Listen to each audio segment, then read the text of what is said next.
here, right now, mag-resign ako sa pagkasenador. Kung sabi... Lola ko, pastitsa, di ko lang talaga ma-move on. Hoy, bato! Katagal-tagal mo pang mag-resign. Diyos ko, ginawa nyo ng clown ang Senado.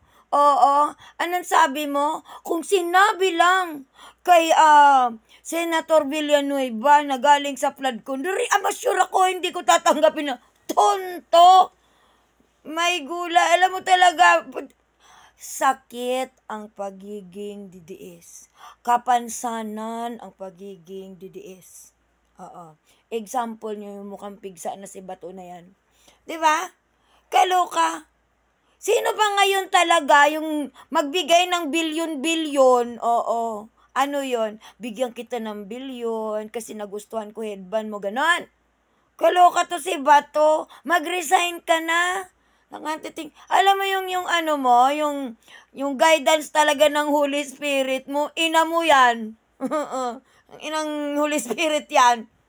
Nakatiting ka ba to? Ang tagal mo, mag-resign ka na. Wala ka nang tataguan din sa Senado. Nangangamoy na warrant mo. Sunod ka nang susunduhin ng ngaisisi. Huwag kang mag-uumiyak, B. Nasabi ko sa'yo, ayan, Duterte pa, more. Kusko, tigilan nyo. Bakit? Ano pa bang kredibilidad meron yung Senator Villanueva mo? Baka gusto mong alaala kung anong ginawa nung party list na sa Sibak pa siya. Representative siya ng Sibak kung anong ginawa nung sa PIDAP niya. Kung anong nangyayari doon. Bato, kilala na dito yung mga unitives, oo. Yung mga na supporter ni Digong, oo. Kawatan, mga kawatan lahat. Anak ng titing ka. Mag-resign ka na rin dahil madilista ka na, madadamay ka sa listahan na yan. Matik talaga yan ba to? Oo. Dahil di ba may kasunod dyan si Bongo. Oo. Ipa-explain mo na rin sa kumpadre mong si Bongo. Bakit may si Elteja at Alfredo sila na pinag-aarian ko noon ng tatay niya? Oo. Pati nung kanyang half-brother. Conflict of interest yan, be. Matik, maliwanag. Gets mo? Kaloka to. Yan tayo Kayong mga supporter ni Duterte at kayong yung mga Duterte na yan nagpapawinalang hiya ang bansang Pilipinas. Oo.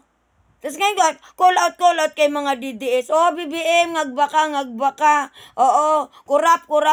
Ngayong pinag-a-address na. Mas pinapaboran nyo si Diskaya. Pinapalakpakan nyo si Marcoleta. Oo. Na siya yung pro-protector kay Diskaya. Sasabihin nyo, matik lang kailangan mapasok siya sa witness protection program para ma-safety talaga at kumanta at makahuli ng mamalalaking isda. O bakit? Sa bilyon-bilyong meron ang mga Diskaya, hindi sila marunong magbayad na kung ilang trooper nila para mas siguro lang yung safety nila. Diyos ko, may karapatan. Diyos ko. Ang ano nyo, para lang talaga makalusot at masabing magaling si Marcoleta sa kalam at malapit-lapit na rin kay Romualdez na banggit na lahat dapat yan managot, lahat dapat yan makulong, wala exempted dito. Oo, karapatan ng taong bayan bawiin ang perang kinamal nila doon. Kinamal nila sa atin yon.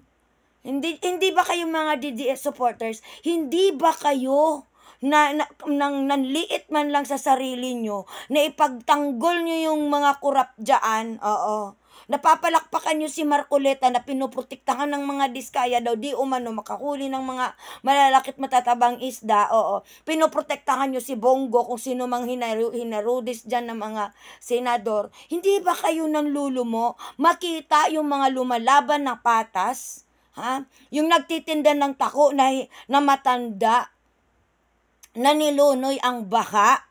Hindi nyo ba nakita yung isang Grab driver, yung bicycle Grab, na inahabol yung kanyang lagayan ng pandeliver at nalunod yung bike niya sa baka? Di ba kayo nakukonsensya niyan mga DDS supporters para ipagtanggol at papalakpakan nyo pa yung tumatanggol sa mga kurap? Oo. Wala akong dinidipinsahan dito kung nagsakasala si Martin Romales, kung ayan si Saldi, kung alam naman nating matagal na talaga yan. Hindi pa si BBM Presidente Animalis na yan, Pertes. 'Di ba? Oh, bakit kailangan may exempted? Call out kayo ngayon, pero pagdating kay Sara, kahit man piso lang yan. Oo, kahit sabihin mang 73